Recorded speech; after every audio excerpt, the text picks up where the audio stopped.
এই যুৱকসকলে দিছে।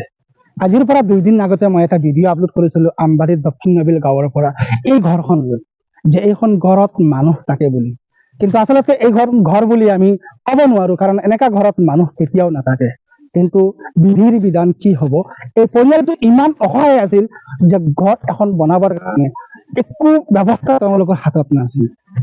ভিডিঅ' আপলোড কৰাৰ পিছত মানৱ দৰদী যিসকল ওলাই আহিছে, বিশেষকৈ এই যুৱকসকলক ক'ব লাগিব যে এই যুৱকসকল আজি স্বতঃস্ফূৰ্তভাৱে ওলাই আহিছে এই ভগা ঘৰখন ভাঙি দিব আৰু নতুনকে ঘৰ এখন বনাই দিব। অৱশ্যে এই ক্ষেত্ৰতে দিন দৰদী বা আমাৰ সমাজৰ যিসকল সমাজ দৰদী দুখীয়া দৰদী ব্যক্তি আছিল, সেইসকলে যিখিনি সহায় কৰিছে তাৰো শলাগ নলৈ আমি থাকিব নোৱাৰো।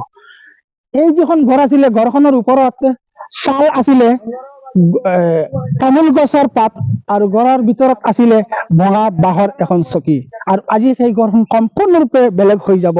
যিসকল ব্যক্তিয়ে এনেকা সহায় কৰি মানুহক উপকৃত কৰিছে সেইসকলক মহান ঈশ্বৰ আল্লাহে যাতে চিৰজীৱন তেওঁলোকক সহায় কৰে তাৰে দোৱা কৰিছো।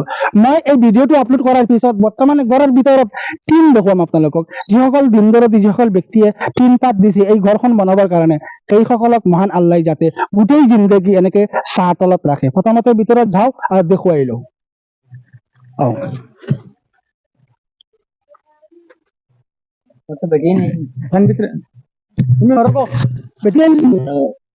তুমি গড়াইছো নি তোমাৰ সৰুতা আনো লগেনি না দূৰৈ।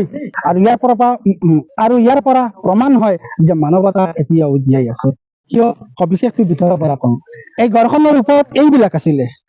আপোনালোকৰ সকলোৰ সহায় আৰু সহযোগিতাৰ কাৰণে পৰিৱৰ্তন হৈছে, অৰ্থাৎ ঘৰখনৰ ভিতৰত টিন আহি পাই গৈছে। এয়া চাওক, টিন আহি পাই গৈছে। আৰু এই টিনখিনি যিসকল ব্যক্তিয়ে দিছে এই ঘৰখনৰ ওপৰত লগাবৰ কাৰণে, এই পৰিয়ালটো ছাঁ তলত ৰাখিবৰ কাৰণে, সেইসকলক মহান ঈশ্বৰে যাতে গোটেই জীৱন এনেকৈ ছাঁ তলত ৰাখে। মই সেই পৰিয়ালৰ ভুক্তভোগী মহিলাজনীৰ মুখৰ পৰা শুনাবলৈ চেষ্টা কৰিছো যে টিনখিনি পাই কেনেকা লাগিছে। মোক বান্ধিলা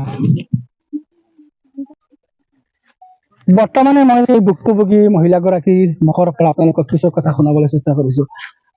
যে বৰ্তমানে তোমাৰ ঘৰত টিন আহিছে নি? মানছে আনিয়া দিছন খালতো আনিয়া টিন পাইয়া কিলা লাগছে? বালা লাগছে, দে ফুটি লাগছে মনের মাঝে।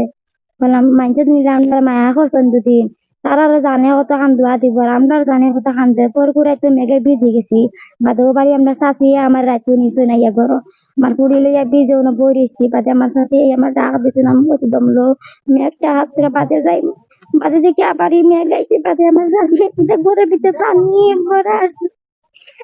আমার সাথে আমার নিয়ে বাসা হয়েছে না, আমরা বাসা খাইতে পারছি না, গরম পানি ভিজা। এখন টিন পাইছো মানে ঘর টিন লাগাইবা মেঘতেই বাঁচি পাই না? মেঘতে বাঁচি মাছ ধরে দিছ তারা লাগে না মাছ ধর্ম দোয়া করবো। আমার প্রতি আড়ে আড়ে তো দোয়া দিব। তো তোমার আরো সহায় লাগে, খালি তো টিন আর বেড়সার বানাইতে কিছু মানুষ সহায় করতে নি? আরো মাঝে করলে তো ভালো। চকি কেন ভুতা যায় না, আরো তো আমি রাখ মানুষ, আর চকি কেন ভুতিয়ে আলো শরীরটা বিট হয়ে যায়, সকালে উঠতেও পারি না, বিছনা থাকি। আর আগে যে ফোন পে নাম্বার দিলাম ওগো নাম্বার পয়সা কেউ দিতে পাইবাই নি? জিয়া পাইমু দিলে দাঁড়ে নো বাড়ি চাচা।